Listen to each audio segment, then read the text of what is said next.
जय हिंद दोस्तों। आइए आज हम देखते हैं प्रस्तावना से संबंधित जितने भी एग्जाम में क्वेश्चन आए हुए हैं उनके बारे में देखते हैं। देखिए, हमारी जो वीडियो आती है एक 4 बजे, एक 10 बजे सुबह आती है और एक शाम को 4 बजे आती है। ठीक, तो जो लोग ना देखे होंगे तो जाके देख लीजिएगा, क्योंकि मैं वही टॉपिक करा रहा हूँ जो एग्जाम में आए हुए हैं। ठीक, तो देखिए इसमें मैंने प्रस्तावना में 44 क्वेश्चन ले लिए। कितने? 44, जो अलग अलग एग्जाम में पूछे गए हैं। तो देखिए शुरुआत करते हैं। इसमें पहला क्वेश्चन लिखा है कि निम्नलिखित में से कौन सा शब्द भारत के संविधान में नहीं है। यानी जो संविधान की प्रस्तावना है उसमें कौन सा शब्द नहीं है संविधान की प्रस्तावना में। तो इसमें देखिए लोक कल्याण नहीं है, यानी जो पब्लिक वेलफेयर है ना वो भाग 4 में है। किसमें? भाग 4 में है। जबकि समाजवादी, पंथनिरपेक्ष और प्रभुत्व संपन्न दिया हुआ है संविधान में।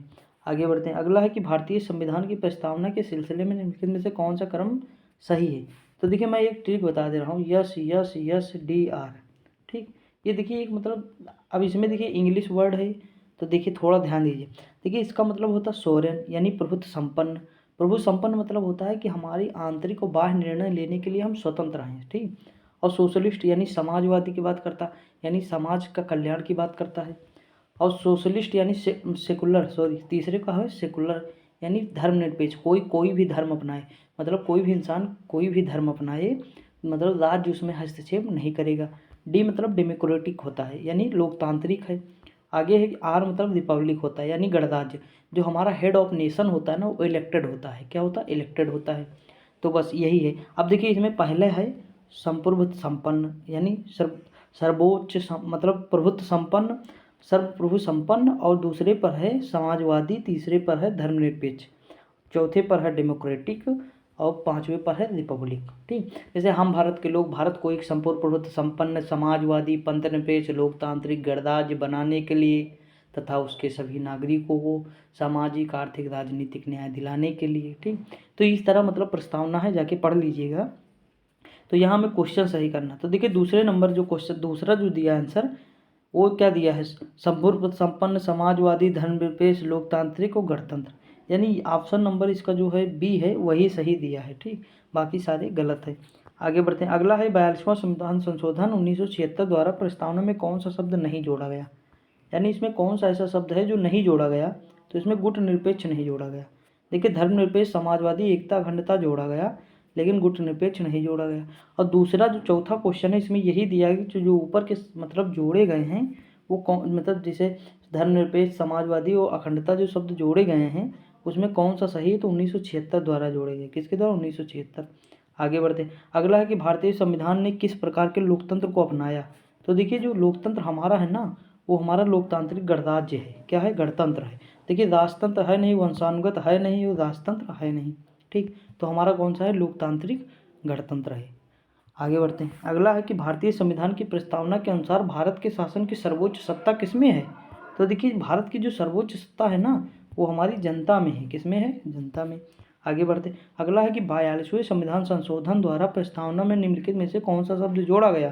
तो देखिए इसमें समाजवाद दिया है, धर्मनिरपेक्ष जोड़ा गया, एकता, अखंडता जोड़ा गया, लेकिन वो दोनों दिए नहीं, केवल समाजवाद दिया तो समाजवाद लगा देंगे। आगे बढ़ते। अगला है कि भारतीय संविधान की प्रस्तावना में वर्णित लोकतंत्र को किस रूप में स्वीकारा गया है। तो देखिए बीपीएससी में पूछा गया तो इसका ऑप्शन सभी मान लिया, जबकि हमारे ख्याल से क्या होगा? राजनीतिक लोकतंत्र, आर्थिक लोकतंत्र और सामाजिक लोकतंत्र, लेकिन इसमें चारों मान लिया है तो ऑप्शन के हिसाब से होगा। देख लीजिएगा अपने हिसाब से। ठीक, वहाँ ऑप्शन जिस हिसाब से दिया होगा। इस तरह क्वेश्चन आएगा नहीं विवादित, लेकिन जो है फिर भी देख लीजिए। देखिए इसमें 9 नंबर क्वेश्चन दिया, भारतीय संविधान के किस भाग में स्पष्ट रूप से घोषणा की गई है भारत एक धर्मनिरपेक्ष राज्य है। तो देखिए जो धर्मनिरपेक्ष राज्य है ना वो हमारी प्रस्तावना में बताया गया है। ठीक, आगे बढ़ते हैं। अगला है कि संविधान की प्रस्तावना में प्रयुक्त सेकुलर यानी धर्मनिरपेक्ष या पंथ निरपेक्ष, ये है कि सभी नागरिकों को धर्म की उपासना की स्वतंत्रता है। यानी जो कोई भी इंसान चाहे जो धर्म अपनाए, राज्य उसमें हस्तक्षेप नहीं करेगा। ठीक, आगे बढ़ते। अगला है कि भारतीय संविधान की प्रस्तावना में लिखित हम भारत के लोग से क्या तात्पर्य, यानी क्या अर्थ निकलता है। तो इससे अर्थ ये निकलता है कि हमारे यहाँ जो संविधान निर्माता भारत की जनता का, सॉरी इसमें कौन सा क्वेश्चन है? भारतीय संविधान की प्रस्तावना में हम भारत के लोग का क्या अर्थ है कि इसमें जो संविधान का जो निर्माण हुआ ना भारत की जनता द्वारा हुआ।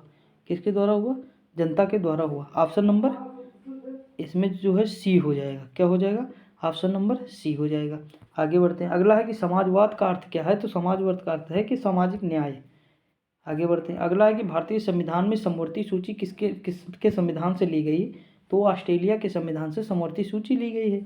मौलिक अधिकार लिया गया है जो है यूएसए के संविधान से, ठीक। और जो है कनाडा के संविधान से लिया गया है संघवाद। क्या लिया गया? संघवाद लिया गया। आगे बढ़ते हैं। और जो समवर्ती सूची भी कहाँ से ली गई? कनाडा से ली गई है। नहीं, समवर्ती सूची नहीं, अवशिष्ट शक्तियाँ, जो अवशिष्ट शक्तियाँ हैं ना, समवर्ती सूची तो ऑस्ट्रेलिया से ली गई हैं, अवशिष्ट शक्तियाँ जो ली गई हैं वो जो है कनाडा से ली गई। कहाँ से? कनाडा से। आगे बढ़ते हैं। अगला क्वेश्चन है कि भारतीय संविधान की आत्मा। तो देखिए, भारतीय संविधान की जो आत्मा प्रस्तावना को कहते हैं, लेकिन अगर यहीं लगा होता कि बाबा भीमराव अम्बेडकर जो साहब थे उनके अनुसार कौन सी है, तो आर्टिकल 32 है। कौन सा है? आर्टिकल 32। आगे बढ़ते हैं। अगला है कि भारतीय संविधान की प्रस्तावना पर किस क्रांति का प्रभाव नहीं झलकता है, यानी नहीं पड़ता है, तो वो रूस मतलब जो चाइना की क्रांति है, ऑप्शन नंबर सी, ये नहीं होगा, ठीक। आगे बढ़ते हैं। अगला है कि भारतीय संविधान के अंतर्गत भारतीय लोकतंत्र के आदर्शों को हम कहाँ देख सकते हैं? तो भारतीय लोकतंत्र के आदर्शों को हम प्रस्तावना में देख सकते हैं। आगे बढ़ते हैं। अगला है कि भारतीय संविधान का प्राधिकार स्रोत कौन है? तो देखिए, ये भारत की जनता है, भारत के लोग हैं, ठीक। ऑप्शन ए हो जाएगा। आगे बढ़ते हैं। अगला है कि भारतीय संविधान के किस भाग को उसकी आत्मा की आख्या प्रदान की गई? तो प्रस्तावना, ऑप्शन नंबर बी। आगे बढ़ते हैं। अगला है कि संविधान निर्माताओं ने किस पर विशेष ध्यान दिया था? तो वो प्रस्तावना पर विशेष ध्यान दिए थे, ठीक। आगे बढ़ते हैं। अगला है कि भारत को गणतंत्र क्यों कहा जाता है? भारत को गणतंत्र इसलिए कहा जाता है क्योंकि यहाँ राज्य का प्रमुख यानी हेड ऑफ नेशन निर्धारित अवधि के लिए निर्वाचित होता है, यानी इलेक्टेड होता है, और इनडायरेक्ट होता है, और ये 5 वर्ष के लिए होता है, ठीक। इसलिए इसमें लिखा निर्धारित अवधि। आगे बढ़ते हैं। अगला है कि भारतीय संविधान की प्रस्तावना में देश का कौन सा नाम उल्लिखित है? तो देखिए, we the people of India, यानी हम भारत के लोग। तो एक बार इंग्लिश में इंडिया आ गया, हिंदी में भारत आ गया, तो दोनों है। आगे बढ़ते हैं। अगला है कि भारतीय संविधान किसके द्वारा स्वीकृत है? तो भारतीय संविधान जो स्वीकार किया गया है ना, वो भारत की जनता द्वारा स्वीकार किया गया है। अगला क्वेश्चन है कि भारत की संप्रभुता किसमें निहित है? तो देखिए, भारत की जो संप्रभुता निहित है ना, वो भारत की जनता में निहित है। किसमें? भारत की जनता। ऑप्शन नंबर सी हो जाएगा। आगे बढ़ते हैं। अगला है भारतीय संविधान कब अंगीकार किया गया? तो भारतीय संविधान जो अंगीकार किया गया ना, वो 26 नवंबर 1949 को भारतीय संविधान अंगीकार किया गया। आगे बढ़ते हैं। अगला है कि निम्नलिखित में से किस तिथि को भारतीय संविधान लागू किया गया है? तो भारतीय संविधान जो लागू किया गया ना, वो 26 जनवरी 1950 को लागू किया गया। ऑप्शन नंबर ए हो जाएगा। अगला है कि किस वर्ष भारत एक संप्रभुत्व संपन्न प्रजातांत्रिक गणराज्य? तो देखिए, ये 1950, 26 जनवरी 1950 को जब संविधान लागू हुआ, तो उस समय जो है हमारा देश एक संप्रभुत्व संपन्न प्रजातांत्रिक गणराज्य बना, ठीक। आगे बढ़ते। अगला है कि निम्नलिखित में से वे 2 शब्द कौन से हैं जिनका समावेशन 42वें संविधान संशोधन के उद्देशिका में किया गया? तो देखिए, वो कौन से हैं? समाजवादी और धर्मनिरपेक्ष हैं। कौन से हैं? समाजवादी, धर्मनिरपेक्ष। आगे बढ़ते हैं। अगला क्वेश्चन लिखा है, भारतीय संविधान सभा में प्रस्तुत उद्देश्य प्रस्ताव में अभिव्यक्ति विचार को भारतीय संविधान के किस भाग में पूर्णतया शामिल किया गया? तो ये प्रस्तावना में किया गया। किसमें किया गया? प्रस्तावना में। ऑप्शन नंबर डी हो जाएगा। आगे बढ़ते। अगला है कि भारतीय संविधान की प्रस्तावना से क्या स्पष्ट नहीं होता है? तो देखिए, इससे स्पष्ट नहीं होता है भारत को लागू करने की तिथि, यही स्पष्ट नहीं होता है, ठीक। भारत की लागू करने की तिथि नहीं स्पष्ट होता है। बढ़ते। भारत का स्रोत यानी हम भारत की जनता है, ये होता है। शासन या ध्येय क्या है, यानी इसका उद्देश्य क्या है? सामाजिक, आर्थिक, राजनीतिक न्याय है, ठीक। जो मतलब हमारी न्याय है, समता, समानता है, बंधुत्व की बात करता है, ये हमारे ध्येय हैं शासन के। और जो अंगीकार, अधिनियमित, आत्मसमर्पित करने की तिथि दिया हुआ है, ठीक। आगे बढ़ते। अगला है कि निम्नलिखित में से किन उद्देश्यों को भारतीय संविधान उद्देशित नहीं करता है, यानी इसमें कौन सा मतलब जो है? तो देखिए, अंतर्राष्ट्रीय शांति, सुरक्षा एवं अभिवृद्धि ये नहीं करता है, ठीक। ये हमारा आर्टिकल 51 है। कौन सा है? आर्टिकल 51 है। बाकी सामाजिक, आर्थिक न्याय, 3 प्रकार के न्याय है, 5 प्रकार की स्वतंत्रता है, विचार, अभिव्यक्ति, विश्वास, धर्म और उपासना की स्वतंत्रता की बात करता है, प्रतिष्ठा और अवसर की समानता की बात करता है। आगे अगला दिया है, भारत के संविधान की प्रस्तावना में प्रथम संशोधन कब हुआ? एक बार ओनली संशोधन हुआ 1976 में, और कौन सा था? 42वां संविधान संशोधन 1976। आगे बढ़ते हैं। अगला है कि भारत संविधान की प्रस्तावना सभी भारतीय नागरिकों को निम्नलिखित में से कौन सा एक उपलब्ध कराने के लिए वायदा नहीं करती है? इसमें से क्या नहीं उपलब्ध कराती है? तो देखिए, सामाजिक न्याय, राजनीतिक न्याय, विचार की स्वतंत्रता और पूजा की समानता। तो देखिए, इसमें पूजा की समानता जो है उपलब्ध नहीं कराती है, ठीक। आगे बढ़ते हैं। अगला है कि भारतीय संविधान की उद्देशिका में परिवर्तन किस संशोधन द्वारा किया गया? कई बार पूछा, 42वां संविधान संशोधन 1976। Option number A. आगे बढ़ते हैं। अगला है कि भारत एक गणतंत्र है, इसका मतलब ये है कि यहाँ वंशानुगत शासक नहीं है, इलेक्टेड होता है। Option number B. आगे बढ़ते हैं। अगला है कि कल्याणकारी राज्य का उद्देश्य क्या है? तो कमजोर वर्गों के कल्याण का प्रबंध करना। ठीक, सी। आगे बढ़ते हैं। अगला है कि भारत को एक गणराज्य मुख्य रूप से माना जाता है क्योंकि जो है इसका राज्य का जो अध्यक्ष होता है ना, वो चुनाव होता है उसका, यानी वो चुना जाता है हेड ऑफ नेशन, इसलिए ये गणराज्य है। ठीक, आगे बढ़ते हैं। अगला क्वेश्चन है कि प्रस्तावना का वह प्रावधान जो सभी वयस्क नागरिकों को मतदान का अधिकार प्रदान करता है कहलाता है? यानी जो सभी नागरिकों को मतदान का अधिकार प्रदान करता है वो क्या कहलाता है? तो वो कहलाता है प्रजातंत्र। क्या कहलाता है? प्रजातंत्र। ठीक, लोगों का तंत्र। आगे बढ़ते हैं। अगला है कि भारतीय संविधान को संविधान सभा द्वारा अंगीकृत किया गया?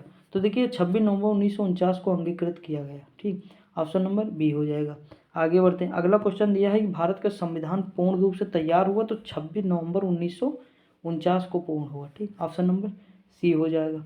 आगे बढ़ते हैं। अगला है कि भारत एक धर्मनिरपेक्ष राज्य है, इसका मतलब क्या है?